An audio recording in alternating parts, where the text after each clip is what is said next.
Welcome to Bloom. Today we have an incredible show for you. We're going to be talking about how much of your dirty laundry is really okay to share.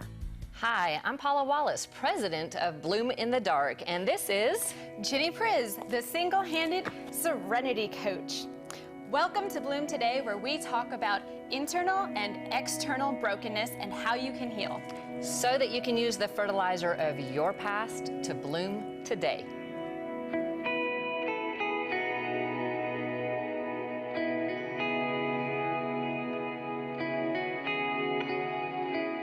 Welcome. So today we're talking about how much of your dirty laundry is it okay to share?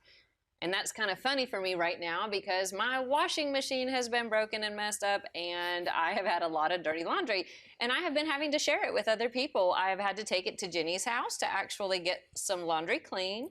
I've taken it to a couple other people's houses and I've had people coming in to fix my washer and they've gotten to see my dirty laundry. But I don't think that's the kind of dirty laundry we're talking about this time, is it, Ginny?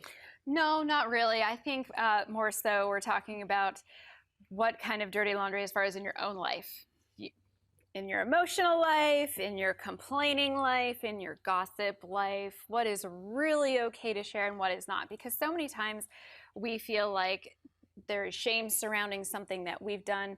We're not necessarily going to share that. Oh, but I could go on for hours and hours complaining about this person that was in front of me at the grocery store and everything that they did wrong today. So we're talking about maybe it's not a good idea, especially on social media, to share other people's dirty laundry. Absolutely. But it's different if I'm sharing my dirty laundry to actually help somebody else understand that they're not alone in the ugliness of their life. What do you think of that? Absolutely.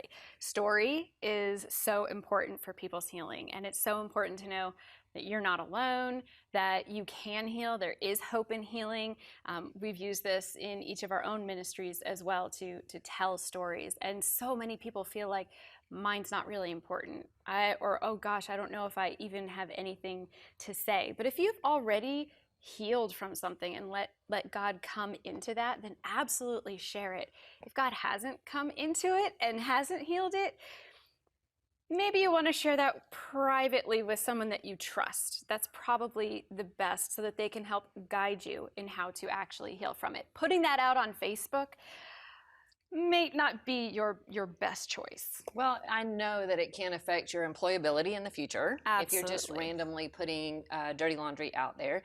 But I also know that one of the reasons we don't share our dirty laundry, even when we should, even when it would help other people, even when it's a testimony that can change other people's lives, is because we have shame, we have embarrassment, we have these feelings that come and bury us, and then we're not actually willing to share that brokenness that might actually let someone else know that they're not alone.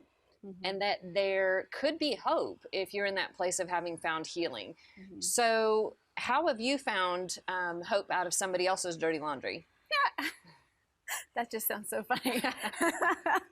How have I found hope? Well, I've actually found hope through some of your dirty laundry, knowing that you have gone through different kinds of brokenness and abuse, and especially with emotional abuse in the past. That has helped me to realize exactly what has happened in my life. And so I could put the dots together and know that if he's come through that situation and you've been healed, then I can be healed as well.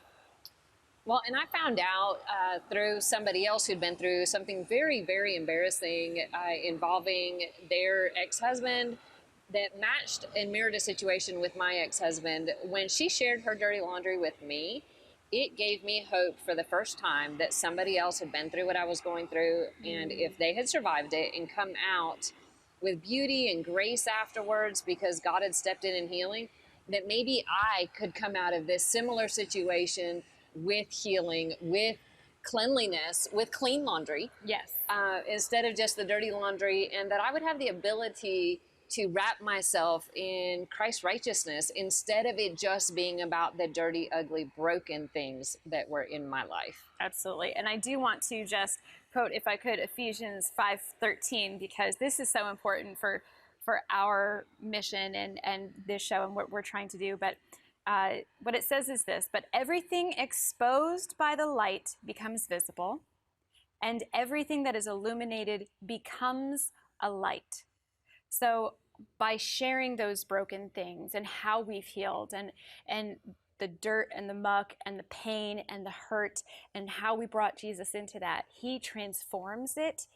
As he transforms us as well. And instead of it just being another notch in the belt of Satan, it ends up to be this beautiful light shining out to those people who are still hurting, saying, we've found some healing. We've found something. Come and see what it is. Right, and I found out that when I realized that shame was actually something that Satan was putting on me, to try to bury me, to try to make me hide and run away and not reach out for healing, not be willing to admit the truth of what was going on inside, not to not face the brokenness that was inside of me, or the victimization or abuse, then he could continue to break that, because you can get blackmailed by secrets. Absolutely. But if you have that secret come out as public knowledge, do you know that nobody can ever blackmail you about it again? Absolutely. They have lost their power over you. Right. Everybody already knows. So what do you blackmail them with? There's no reason to hide it at that point. And so when I realized that looking to God gave me the opportunity to separate myself from the shame, from the embarrassment, like Psalms 31:17 says, "Let me not be put to shame, Lord, for I have cried out unto you." And that's where getting out of the shame starts, is crying out unto God. But let the wicked be put to shame and be silent in the realm of the dead. And that's where I found out that actually separating myself as the victim from the person who had done the harm gave me the opportunity, physically separating physically, separating emotionally from that damage, and recognizing that I wasn't the one that needed to carry that shame. Absolutely. Because that's what the enemy does. He comes in and he says, no, it's your fault. You're the one. Because here's how the enemy works. And he did this with Adam and Eve in the garden. What happened right after the fall? They hid. They hid from each other. They hid from God. And that's exactly what Satan wants to do in your life as well. He wants to tear you away from God, tear you away from the people around you, put you in a corner and say, there, you stay there. And don't come out of the corner, and that's where you belong, in the corner. You can't do any of God's work in that corner. You can't be a light if you are sitting in the corner hiding from the world. This is how he thinks. He wants to stop you from walking in your purpose that God absolutely has for your life. He has plans for your life. But if you can't see how that is operating and separating yourself from that shame, as Paula said, then Satan continues to have that hold over you, and he continues to stop you from working in God's kingdom. But here's what I know to be true about God and about his heart, is that God despises shame. That's the first thing. He despises shame. He's not standing in heaven saying, you should be ashamed of yourself. No. He is the one who's trying to say, I am here. I'm still here, reaching out to you. Even if you've chosen the wrong thing, I'm still here waiting to love you. Just turn around from out of your corner. Hebrews 12:2 tells us Jesus endured the cross, despising the shame. Look, there's no way that was his shame. He never sinned. What he despised was the shame that was put on him that we've endured. He endured that for us on the cross. And when he felt that, he despised it because it was something not of him. It's not of God, it's of the enemy. So he despises that it would be there. And not because it hurt, just because it's not of God's heart to be sharing. So that tells us that shame is a tool. It's a tool that the enemy uses, and it tears you away from God. The second thing is that God dispels shame. Did you know that? I love that. Psalm 34:4-5 says, I sought the Lord. Check that. I sought the Lord, and he answered me. He delivered me from all my fears. Those who look to him are radiant. Their faces are never covered with shame. Wow. Okay. So here's what I hear, is that he delivered me from all my fears, and therefore my face is never covered in shame. So shame is a result of fear. It's all fear-based, and we know that there is no fear in perfect love, in God's perfect love. So again, it's there, but God is able to remove that and take that away if we seek him. We turn to him. We turn out of our corner of shame that the enemy has put us into. We turn around and we look to him and we seek him out. And he will help that shame to be dispelled from our life, from our mind, from our heart, if we keep looking to him, keep chasing after him. And the Lord will show us right from wrong. But we have to repent of the things that we've done and then seek after the Lord. The third is that God replaces shame. So he doesn't just dispel it and then leave this empty, blank, black hole for you to fill in whatever you want in there. He fills that in with his perfect, endless, unconditional love. Zephaniah 3:19 says, I will rescue the lame, I will gather the exiles, I will give them praise and honor in every land where they have suffered shame. So in this verse, it's specifically saying, where you suffered shame, I'm going to give you praise and honor. Completely flipping the coin and saying, oh, too bad, you're not going to have to stay here. I'm going to actually shame the enemy by giving you praise and honor instead. I think that's amazing. He wants a strong and a healed relationship with you. No matter what's been done to you, no matter what your choices in the past have been, he wants that healing with you. He wants that close relationship with you. Heck, he came down here and he suffered day to day in this pain as Jesus, and then, of course, was sacrificed on the cross for that as well. So God despises shame, God dispels shame, and God replaces shame. And if you want to dig into that a little bit more, visit us at Bloom Today TV. We have a coaching tool for you there so that you can learn just a little bit more. And everyone who downloads that tool also will be entered into this week's giveaway. And for this week's giveaway, we have two things. The first is an ex-victim necklace. And in this necklace, I'm also wearing one as well. There is an ex-victim, what do we call this? Icon? Yes. I guess. It's an X with a little V at the bottom that stands for ex-victim and a flower, so that you can bloom today, no matter what you've been through. And then also we have the ex-victim t-shirt, which will be a purple t-shirt with white writing, similar to what Paula is wearing today as well. So go ahead, bloomtodaytv.com. And this all comes from your charity, Paula, Bloom in the Dark. Yes, Bloom in the Dark is the place that Bloom Today has started.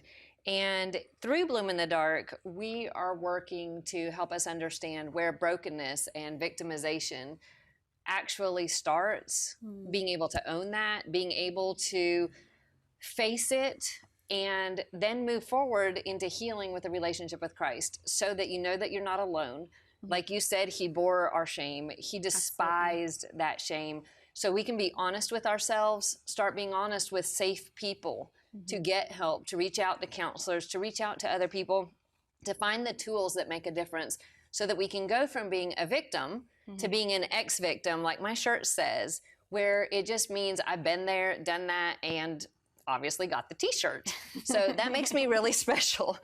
But we want you to know that you're not alone and that there's hope. And we do that around the country through sharing books and sharing testimonies and handing out tools and speaking. And it's just a great way for us to let everybody know it's okay to air your dirty laundry when you're getting it out there to go into a washer and get it out clean.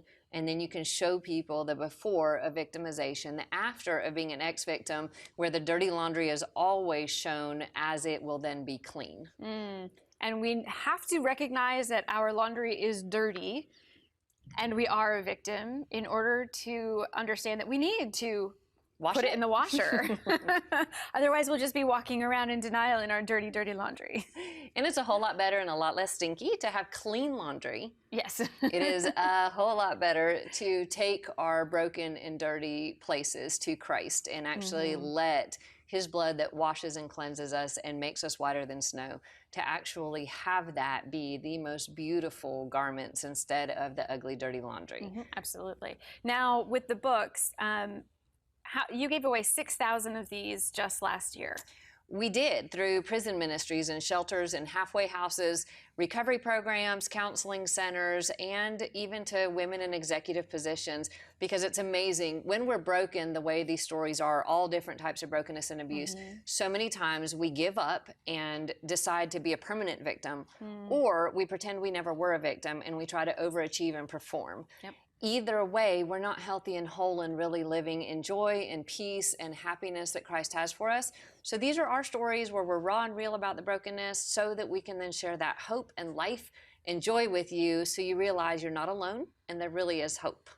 Can you read from us the one of the reviews in there? Because I think there's one specifically at the end that talks about validating someone who finally realizes they're a victim.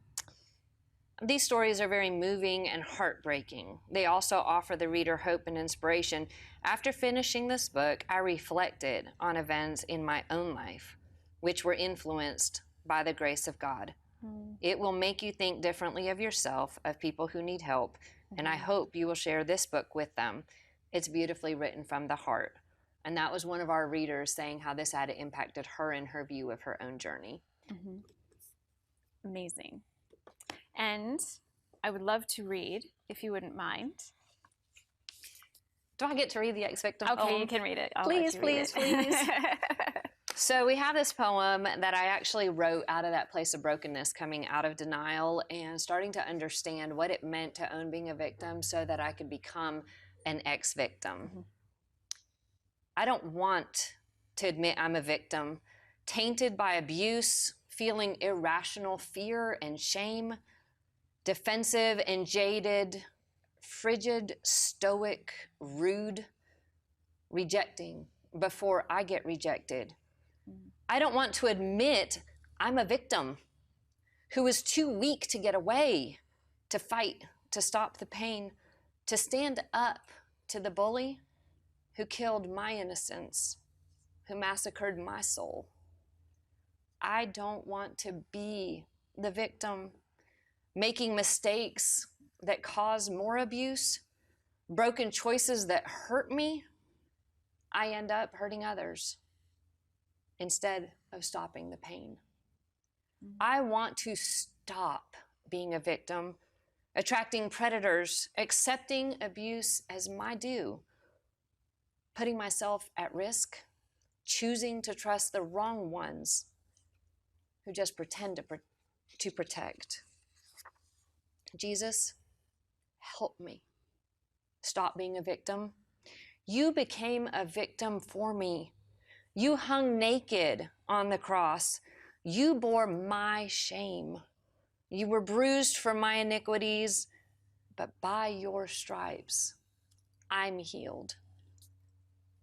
I'm no longer a victim, forgiven of sin, with wholeness of heart, redeemed, healed, and loved.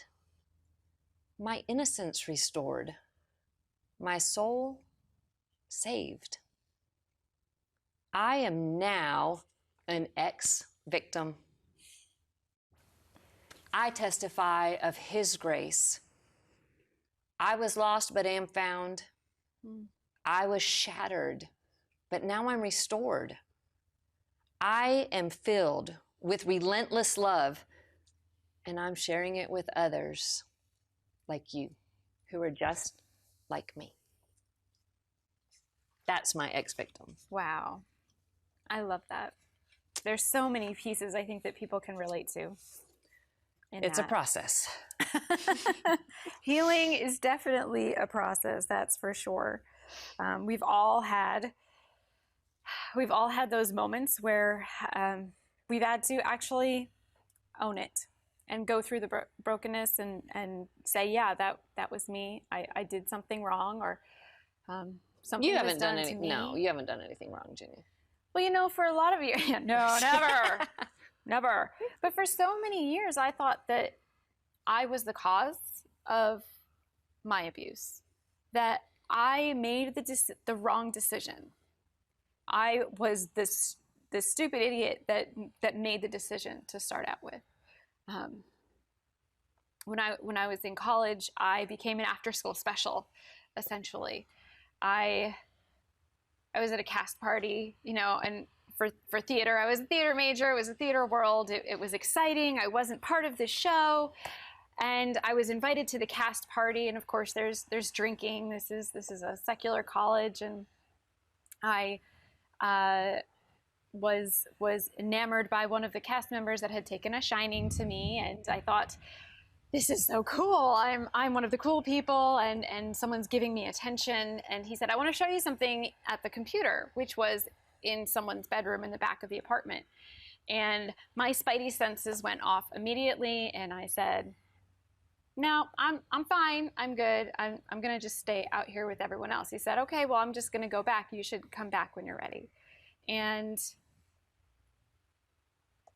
I tried to stay and party, but time kept passing and passing, and I knew he was hurting a little bit. So I said, I'm just gonna go back there. I'm gonna check on him. I'm gonna make sure he's okay.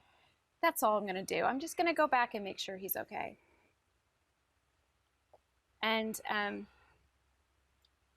when I went back, and he said, oh, great, you're here. Let me show you on the computer. And so he had me facing the computer, and while I was paying attention to whatever it was, he turned around and locked the door, and then went ahead and pushed me down on the bed. Of course, as I've said before, I wasn't raped in this scenario, thank God, but I was held against my will for a period of time, and I was able to get away, and I did not even realize that the door was locked until someone told me later on that they actually tried to get into the room and found out it was locked, so that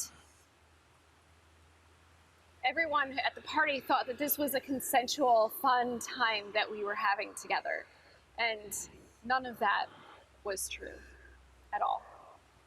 And I had to endure completely random for me, I didn't know them, strangers coming up to me and making jokes and saying, oh yeah, ha ha, you guys together, that's so funny. At the same time, I could not go out at night by myself because I was terrified of what might happen to me, knowing logically that nothing was going to happen to me. It never happened to me out on the street before, but I just knew that something might happen, so I needed someone to walk with me every step of the way in the darkness. But I thought for so long that was my fault, because I made the decision to go back into that room. I was the one who became the after-school special. I was warned and warned and warned. But I still did it. It took me a long time to recognize that, maybe about eight years, a full decade, to recognize he made the choice. He made the choice to hurt me. He made the choice to put me in harm's way. It wasn't me. And it's not a happy story to tell, but it is one that I'm happy to share so that someone can understand. Guess what? It wasn't your choice that someone hurt you. No matter what choice you made, you didn't deserve someone hurting you. Thank you for sharing that, Ginny. I know how hard it is to share that, because I have my versions of that. I'm sure. I, at 5 years old, ended up getting stuck in a man's room, and I didn't know enough to run away. And so when he picked me up and put me on the bed and ended up brutally raping me, I didn't understand what was happening until it was too late. But I had not run away, and he told me if I screamed, he would hurt me worse. And so I couldn't scream. Paula, so you have this fantastic tattoo that says you were in this hurting place. So I can show it to you? But you've come out into this world where you are now an ex-victim, where you don't have to stay there anymore. Right. And so whether it's as a child or not, we get the chance to own the place that we've been. And in my case, I wanted my healing to be permanent. So I have this nice little XV, and the V is little, it's for victim. And the X is big because it's for being an ex-victim. And in fact, if you look, it makes a G because I go from being a victim to an ex-victim in God through Christ, which the X is the ichthyos for Christ, so that you can bloom. And I made this a permanent part of my life, my skin, my story, because I want to be able to share with everybody that I have owned where I've been. I have accepted the victimization, but not to stay there. I accepted it, whether it was as a child, as an adult, whether it was my fault or not. And where I can show the power of Christ that comes in to resurrect and heal and to help us bloom anyway. That's why it's bloom in the dark. That's why it's ex-victim. Amen, sister friend. I love it. Permanent. It was Permanent, tangible, on my skin. I can touch it. Yes, yes. And for those of you who don't know, I actually designed the XV portion of that tattoo. I had no idea what I was designing when I designed it. I thought it was for jewelry. Right, but it was jewelry on me. It's just Yes, permanent jewelry. It's just permanent jewelry. I did not know. I was not complicit in the tattooing. Yeah, so, but you have actually something else that's tangible that you use that reminds you of all of the places that God has healed you. So I have this bracelet that I wear, and each charm on this bracelet is a testimony. It is a place in my life where God spoke life into my heart, into my world, into my perspective. It is an altar, a testimony to God's healing in my life, so that when I get discouraged or go into a tailspin, I can sit there and recount, this is what God said, this is where God healed, this is where God opened my eyes, this is where God changed my life. And I have that with me all the time. I do not take it off unless I've got to clean it or something, because it is my grounding, tangible reminder of both the brokenness and God's miraculous intervention in my life. That's amazing. That's your Ebenezer, right? Yes. That's what they call it here. I raised my Ebenezer, Yes. and that is my that's my reminder, my rock. That is the reminder that I will never forget this lesson, Ever. this beauty and this healing that He's brought into our life. So, our ex-victim of the week this week is, Who's it going to be? the anonymous author of the review Yay! that was in the book. So congratulations to you. If that was yours, you are our ex-victim of the week. We love that. And thank you for sharing your heart, even with just your initials attached to something that is so beautiful and amazing. That you were touched and that you were changed by that is a testimony that other people can open their heart and receive these things as well. So thank you for joining us today. We hope we've given you some hope so that you know you're not alone. And it's all right to admit you are a victim and bloom today.